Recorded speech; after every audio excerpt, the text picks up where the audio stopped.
नमस्कार जी, राधे कृष्णा। मैं पंडित शुभम शास्त्री एक बार पुनः उपस्थित हुआ हूँ। आज मैं बात करूँगा हरतालिका पर्व को लेकर के। हरतालिका का जो पर्व होता है भाद्रपद मास के शुक्ल पक्ष के तृतीया तिथि को मनाया जाता है। इस तिथि के दिन तो ज़रूर मनाया जाता है। लोगों के मन में बहुत सारे कन्फ्यूज़न है कि 6 तारीख को मनाई जा रही है या फिर 7 तारीख को। तो हरतालिका का जो व्रत होता है इसमें सबसे महत्वपूर्ण बात होती है हस्त नक्षत्र, क्योंकि जहां से इसकी उत्पत्ति हुई थी तो उस दिन जैसे कि कृष्ण जन्माष्टमी के दिन रोहिणी नक्षत्र को देखा जाता है, इसी तरीके से इस पर्व में हस्त नक्षत्र का बहुत बड़ा योगदान रहता है। तो 7 तारीख को किसी भी तरीके का कंफ्यूजन में ना पड़े। जो हरतालिका का जो पर्व है 6 सितंबर 2024 को ही इस साल मनाया जा रहा है। इस पूरे कार्यक्रम के माध्यम से मैं बात करूंगा कि हरतालिका व्रत का महत्व क्या है, किस तरीके से मनाना चाहिए। साथ में एक विशेष बात करूंगा कि बहुत सारे लोगों के मन में प्रश्न आ रहे थे कि अगर कोई महिला पीरियड से है, उसके स्वास्थ्य को लेकर के दिक्कत परेशानी वगैरह है या फिर वो कहीं भी ट्रैवल वगैरह में है, तो फिर इस व्रत को कैसे करना चाहिए। क्योंकि अगर शास्त्रोक्त मान्यता को लेकर के बात करें तो हरतालिका का उद्यापन नहीं होता है। जब तक आदमी जहां से शुरू करता है लास्ट स्टेज तक वैसे उसको करना चाहिए। लेकिन अगर आपको लगता है कि आपका स्वास्थ्य, आपका शरीर आपका साथ नहीं दे रहा है, तो विषम परिस्थिति में समय और स्थिति और परिस्थिति के अनुसार से आप इसका उद्यापन भी आप कर सकते हैं। अब बात करेंगे हरतालिका का व्रत की उत्पत्ति कैसे हुई थी। वैसे अगर मैं बात करूं, माता जो पार्वती जी थी, भगवान शिव से वो अनन्य गुना वो प्रेम करती थी। वो चाहती थी कि भगवान शिव उनको हर जन्म में पति के तौर पे उनको मिले।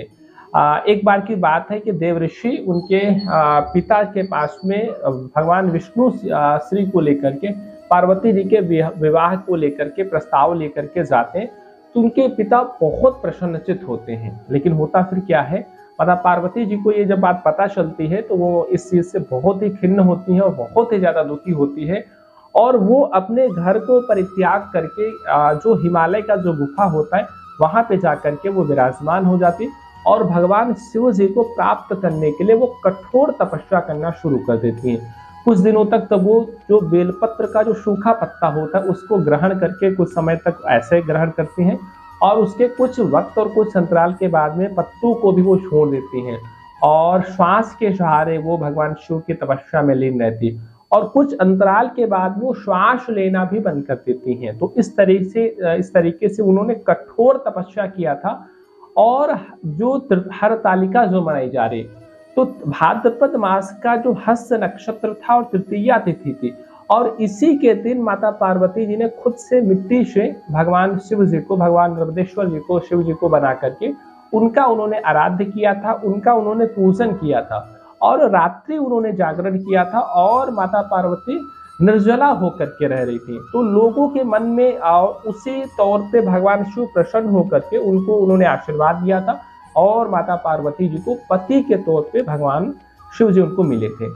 अब बात आती है कि हरतालिका का जो व्रत होता है किन किन महिलाओं को रहना चाहिए। बहुत सारी ऐसी महिलाएं होती हैं कि मेरी अभी शादी हुई, तो क्या मैं ये व्रत में इस साल वाला मैं कर सकती हूँ। तो इसका जवाब है हाँ जी, आप कर सकती हैं। और जरूरी नहीं कि आपकी शादी हो चुकी है तभी आप इस व्रत को करें।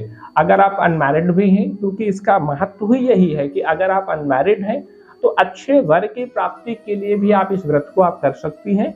और अगर आप शादीशुदा महिला हैं तो फिर आप अपने पति की लंबी उम्र, उनके स्वास्थ्य और स्वास्थ्य तक ही निर्भर नहीं है, आप उनके अच्छे कारोबार वगैरह, उनकी पदोन्नति इत्यादि वगैरह को लेकर के आप इस व्रत को रह सकती हैं।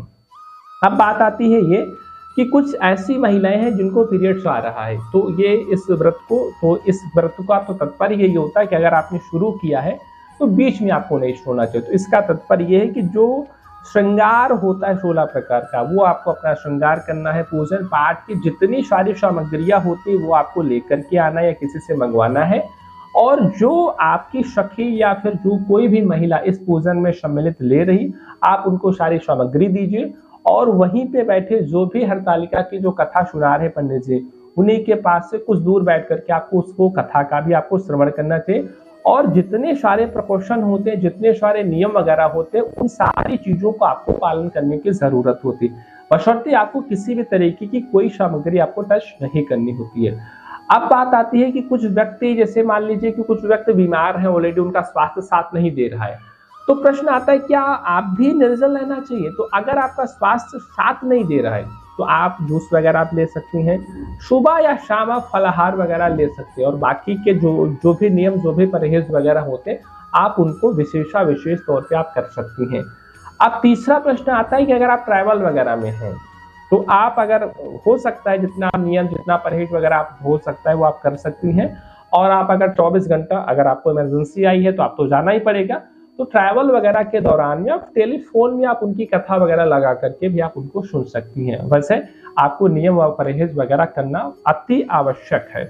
चौथे नंबर पे बात आती है कि कुछ ऐसी महिलाएं हैं जिनको उनका तबीयत ठीक नहीं रहता है और उनको ये लगता है कि मैं सक्षम हूँ, मैं इस व्रत को मैं ऐसे ही मैं कर सकती हूँ।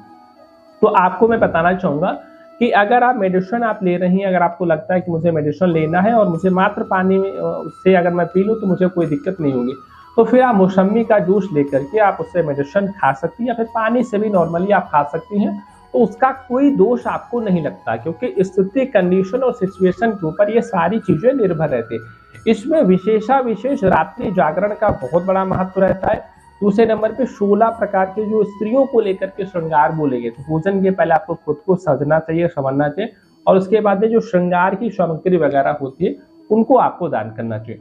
आशा करता हूँ मेरी दी गई हुई जानकारी अगर आपको अच्छी लगे तो आप हमारे चैनल को लाइक करें, शेयर करें व सब्सक्राइब करें। मिलता हूँ अगले वीडियो में, तब तक के लिए राधे कृष्णा।